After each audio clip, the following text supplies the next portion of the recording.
Well, terrorism, I think, is one of these issues that Bastian highlighted that perhaps isn't,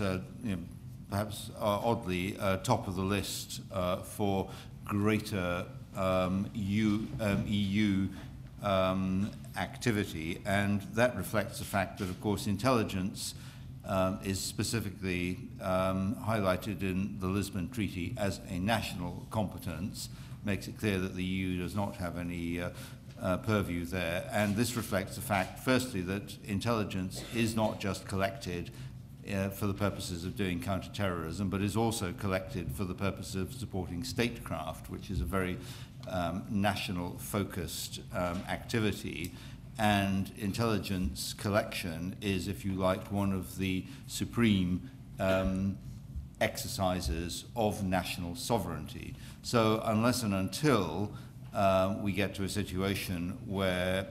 significant political integration within the European Union goes much further than it currently aspires to do, it doesn't seem a particularly sensible idea for the intelligence services of the European Union to get too far ahead of the pack. In practice, intelligence cooperation within Europe on the subject of counterterrorism is long established, dating back, well, to the 1970s, in fact,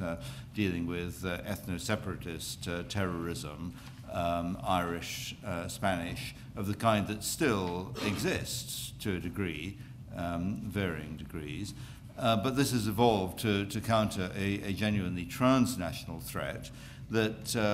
a phenomenon which is distributed rather unevenly around the European Union, with most manifestations taking place in the countries of, to use Donald Rumsfeld's phrase, old Europe. That threat from transnational terrorism, Islamist jihadist terrorism, to use another term, has gained ground in some senses and is more widely distributed around the European Union. We've seen it now manifest itself in countries that had largely imagined themselves to be free from this threat. And one of the functions of this threat has been actually to compel the intelligence and security services of many European countries to up their game and to get more professional. It has also occasioned quite a significant amount of thinking about the nature of intelligence collaboration with the United States, whose inputs to the investigation of transnational terrorism threats has, in every case that I can think of, and that's pretty much all of them, been critical.